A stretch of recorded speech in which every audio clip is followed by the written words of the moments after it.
Pusat bumi, Ka'bah adalah pusat semesta raya.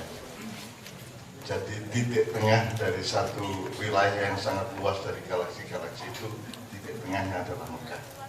Itu sebabnya dia menjadi kiblatnya semua umat manusia. Itu terjadinya di Ka'bah.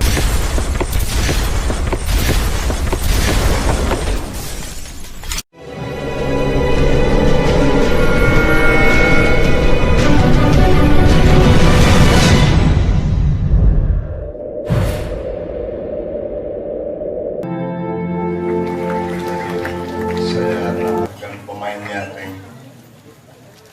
itu nanti hasil musyawarah alam semesta itu kan letaknya di Mekah. Mas, Mekah itu, Ka'bah itu adalah bukan hanya pusat bumi, Ka'bah adalah pusat semesta raya. Jadi titik tengah dari satu wilayah yang sangat luas dari galaksi-galaksi itu, titik tengahnya adalah Mekah. Itu sebabnya dia menjadi kiblatnya semua umat manusia. Itu terjadinya di Ka'bah.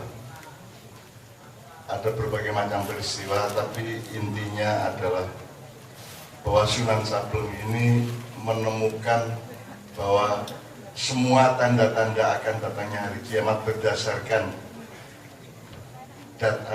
wacana-wacana dari para nabi dan para aulia zaman dahulu sudah ada semua, sudah jangkep untuk kiamat, sudah jangkep.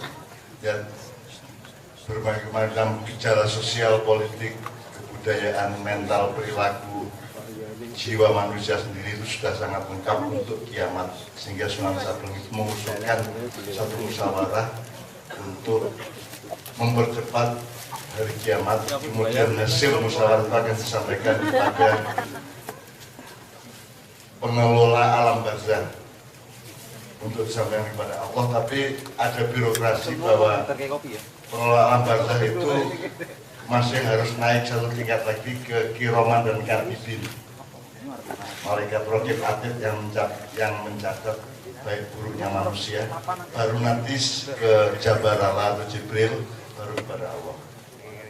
Jadi kiroman katibin ini nanti adalah setua kita, Mas Harno sama Mas Ratmo, yang tampil di bagian akhir.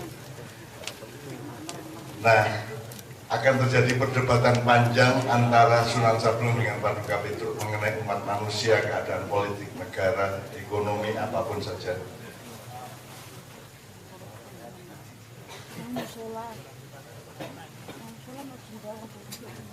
Oke, seperti tangkap.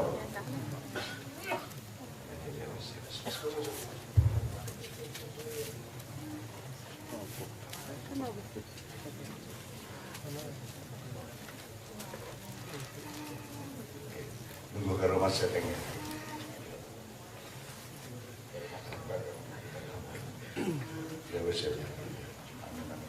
Al-Fatihah semua. Alhamdulillah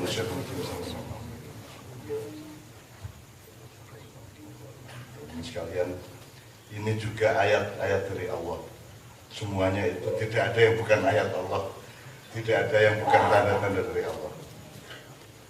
Saya teruskan. Di menjelang akhir dari drama itu akan terjadi perdebatan dan dialog panjang antara Paduka Petruk dengan Sunan Sableng mengenai relevan tidaknya hari kiamat yang tanda-tandanya sudah sangat lengkap, sehingga Anda mau tidak mau kita harus melakukan seperti yang saya bilang di ayat sebelumnya, murojaah atau memahami kembali, mufahamah, muhasabah, menghitung kembali apa yang sebenarnya Anda sedang alami sebagai hamba Allah di dunia ini. Jadi pasti Anda harus paham iblis, harus paham dajjal, harus paham Ya'juj Ma'juj, harus paham berbagai macam aplikasi dari nek dajjal ki apa to sing dirah, nek iblis apa sing dirah, nek Ya'juj Ma'juj apa sing dirah, itu semua nanti ada penjelasannya dalam drama Sunan Sableng dan Paduka Petruk itu.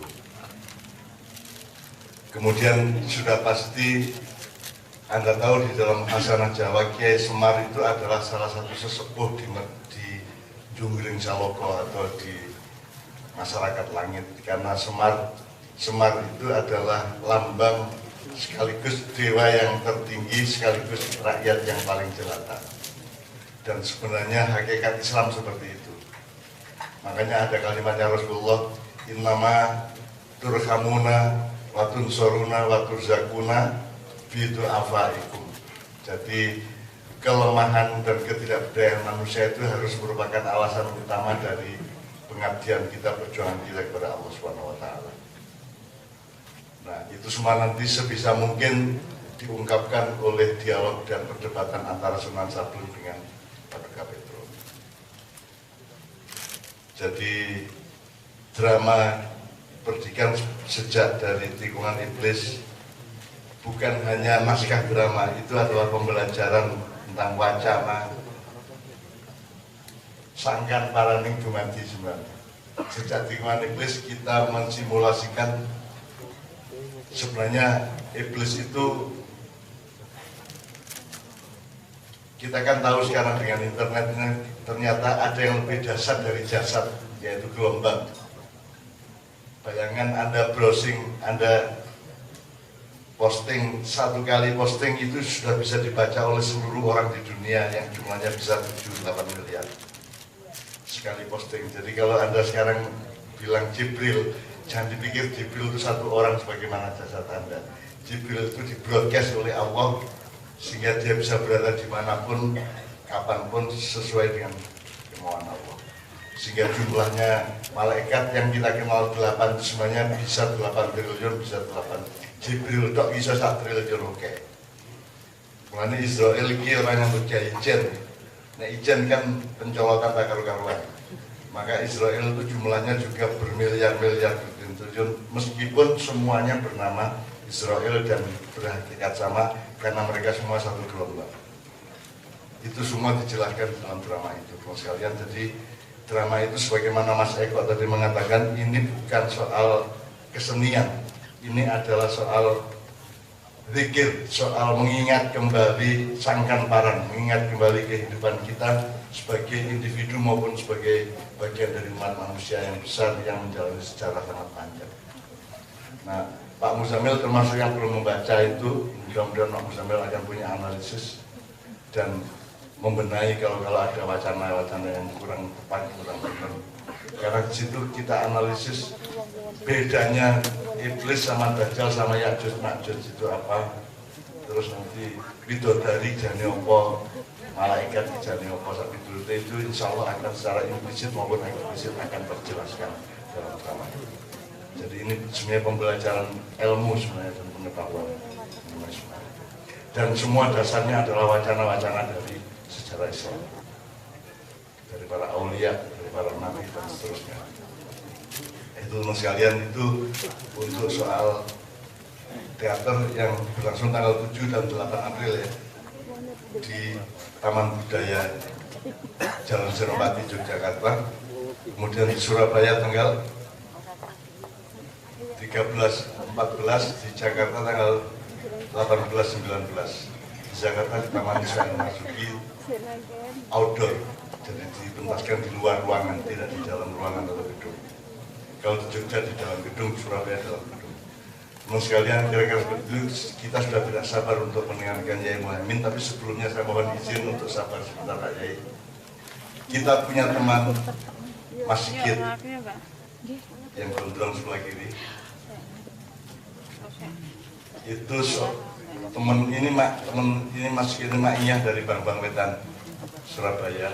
Beliau sangat aktif melakukan penelitian sejarah dari situ Bondo, daerah timur sampai Wonosobo, sampai mana-mana, dan beliau menemukan sejumlah hal yang tidak kita sangka-sangka, menemukan sebuah persepsi.